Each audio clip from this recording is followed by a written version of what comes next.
Welcome to our channel. Today we how to recover your net worth with Robinhood detailed guide step by step clearly. Start by assessing your current financial situation. Gather all your financial statements, including assets and liabilities. Calculate your net worth by subtracting total liabilities from total assets. Create a budget to understand your monthly income and expenses. Identify areas where you can cut unnecessary expenses. Open a Robinhood account if you haven't already. Download the Robinhood app from your device's app store. Follow the prompt to sign up and provide the necessary personal information. Verify your identity by submitting required documents. Link your bank account to deposit funds into your Robinhood account. Start with a small investment to familiarize yourself with the platform. Explore available stocks, ETFs, and options listed on Robinhood. Research potential investments before making any trades.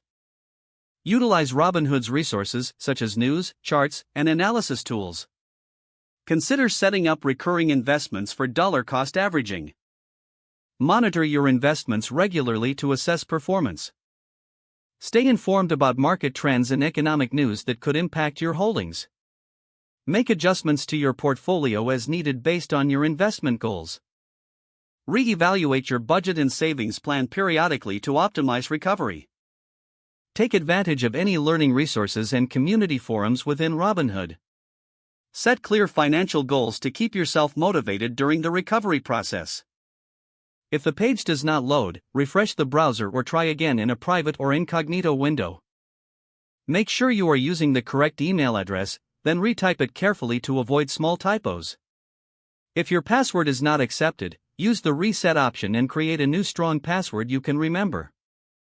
Check your spam folder for verification or security emails, then complete any requested confirmation steps. Enable two-factor authentication if available to improve account security and reduce unauthorized access risk. After signing in, review your profile details so your contact information and settings are accurate and current. If you see an error message, note it down and try again after restarting your device and internet connection. Don't forget to like this video and subscribe to our channel for more step-by-step tech guides.